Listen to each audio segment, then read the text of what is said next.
Do you struggle with keeping up at school? Are you a parent of a middle school or high school student concerned about the fact that they are not doing their homework or not being able to keep track of all their belongings?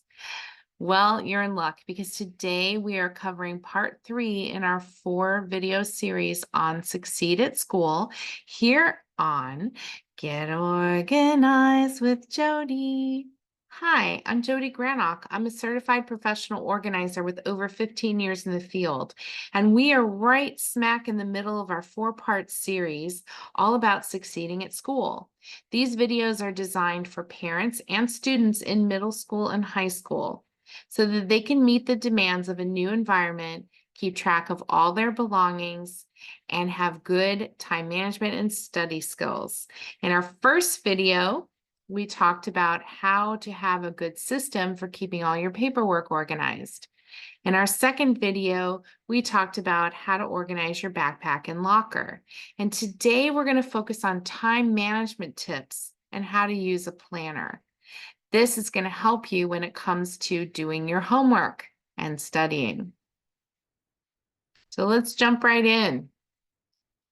This is a story called the Pitcher Scenario. It's a symbolic story that was popularized by Stephen Covey, who wrote the really awesome book called 7 Habits of Highly Effective People. I'm sure some of you have heard of it before.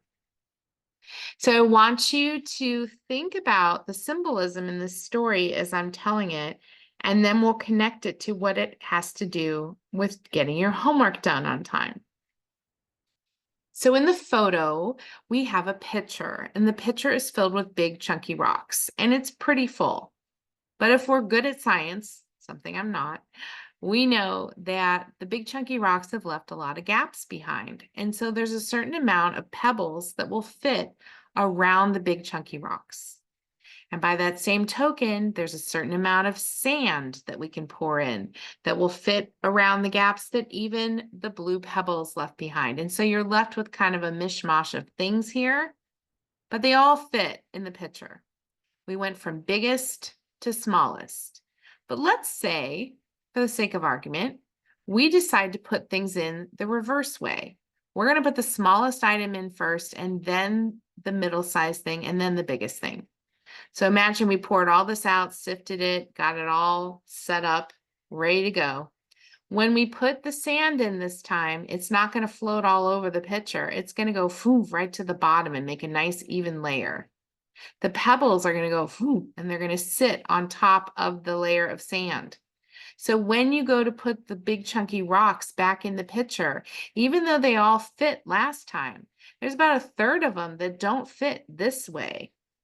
So the moral of the story that we haven't translated the symbolism yet, the moral of the story is if you want to fit this many rocks into your pitcher, you have to put them in first. So what does that have to do with being in middle school or high school and getting your homework done on time? Well, let's break down what all these things really mean. The pitcher itself represents one day in your life. And the big chunky rocks are your priorities. Now, priorities are things that we may not want to do or like to do, but they're the things that we need to do and have to do. So think about it. Parents, you can play along with this too, right? What are the things we have to do every day? We need to make sure we're hydrated. We need good nutrition. We need to get our sleep. We have certain chores that we need to do. Maybe we're taking care of pets or other people in the house. We have our homework, or maybe we're going to work. Maybe we have a part-time job if we're a student. Those are our priorities, the things we have to focus on, making sure we get done every day. And then the pebbles are the things that make life worth living. They're all the miscellaneous tasks. And the key is that we have to arrange those things around our priorities and not start with the things that we like to do. Because if we start with what we like to do, we're going to run out of time to do all the things that we have to do. So hanging out with our friends and playing games on our phone and playing sports or watching sports or going out to eat, going to a movie, they're all important, but we need to make sure we take care of our priorities first. And then there's sand. And sand represents the time wasters in our life. Now, I don't think any particular activity is a time waster, even watching videos, obviously. But if you abuse something, if you abuse one of your pebbles, then it turns to sand. Look, I'm very happy that you're watching this video. And of course, I'd be happy if you want to watch another one. But it's when you go from video to video to video, when you thought you were just going to take the time to watch one, but a whole hour goes by, or maybe 2 hours. That's when you've turned your pebble into sand. So let's break this down and apply it to a homework story about Jack and Jill. In this case, they're not going up the hill. They are two 7th grade twin siblings, and they have the same school schedule. And on this particular day, all they have is math homework. So let's start with Jack. Jack comes home from school, has a snack, right? Because that's a priority. He's like, wow, I really want to talk to my friends about what happened today because, school, always drama. And, some of these friends of mine aren't in the classes that I'm in, so I want to tell them what happened. But I know that that's a pebble, right? Talking to my friends is a pebble. I need to do my priority, my big chunky rock. I need to get my math homework done first. All right, so he does his math homework, and guess what? He's got time now before he has to do his next chore of helping get ready for dinner. He can talk to his friends, and maybe he can watch TV, or maybe he could play a video game. Then he's got the chores involved with making dinner, cleaning up after dinner. Maybe he walks the dog. Now he's got time to watch some TV if he wants. And then he has the chores of, getting ready for bed and cleaning up and setting out his supplies for the next day. Now, I can't guarantee that Jack is going to get an A on his math homework, but I know that he's not going to get a 0 for not turning it in because Jack did his homework. He took care of his priorities and he still had time for his pebbles, for his fun stuff. So that's Jack. What happened to Jill? Well, a little different for Jill. She came home, had a snack, and thought, wow, I really want to talk to my friends about what happened today. So I'm going to go ahead and do that first before I do my math homework. Well, she's talking to her friends, and one of them mentions, oh my gosh, did you see that really funny video of the dog roller skating? And sure enough, not only does she watch the really funny video, but then she gets sucked into watching one video after another. And so we got sand going on besides our pebbles. And now her parents come home and remind her she's got her chores to do, her big chunky rock. She's got to help get ready for dinner. She's got to have dinner, do the cleanup stuff after dinner. Maybe she has to walk the dog or take out the trash, whatever chores she has. She wants to watch a TV show before she does her math homework. Again, putting a pebble before a rock, not a good idea. And when her TV show is over, instead of going to her math homework, the TV show says, hey, if you want to see all the stuff that didn't make it into the episode, go to www.wastemoretimejill.com. And guess what? She does. And guess what? She gets lost on videos again. And now her parents are telling her, hey, you got to get ready for bed.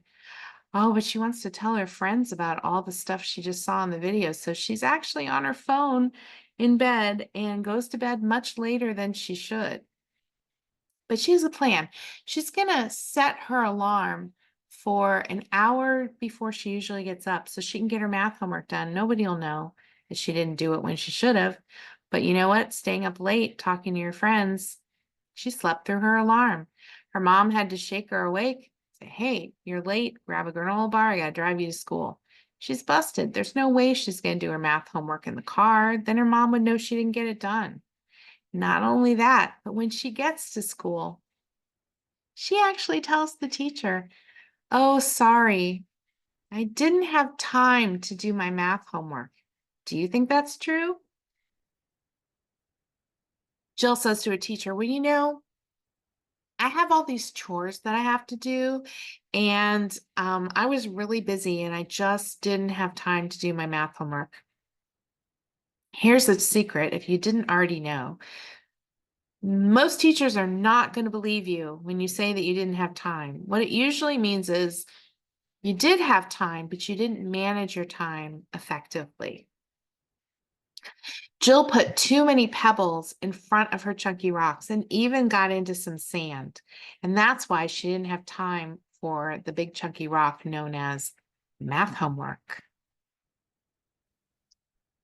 All right. One of the ways to be more organized with your schoolwork is to use a planner. Now, this is a planner that a organizing colleague of mine sells. Her name is Leslie Giselle, and you can find this planner on her website. You can go to products.orderoochaos.com because the name of her company is Order Out of Chaos. And this is her planner. And I'm going to show you a larger version of it with some sample things filled in here. But keep in mind that the date is a little old, but that's okay. Picture's a little old, but the idea is still the same. So the idea with this planner is that you can see an entire week at a time. It has room to put all your core classes and your additional classes. It has room for you to write the entire week, including the weekend, and a hint as to what's coming up next week. But what's really great about this planner is it shows you not only what you have going on at school, but what you're doing in your personal life after school. It's important to write down all of these things because it helps fill in the bigger picture of your life in a snapshot for the week. So you not only know when you have homework, but you know when you need to study for something like a test or a quiz, or when you need to work on a longer homework assignment like a paper. And you know what days you're more likely to have a larger pocket of time to do that homework. So some days you may want to work ahead because you know you have a lot of extra activities after school on another day. We'll probably do another video just about this planner, but I encourage you to visit the website and check it out. And I strongly encourage all of my middle school and high school students to use a planner like this to help you stay more organized with your schoolwork. So that's the end of part 3. Stay tuned for part 4, where we're going to talk about homework and studying tips. I encourage you to visit organizingmagic.com for more organizing resources, including our free e-newsletter and information about our monthly Zoom webinars, which are also free. And remember that new videos drop every Friday, so be in the know and click like and subscribe before you go so you never miss a single video. I'll see you next time.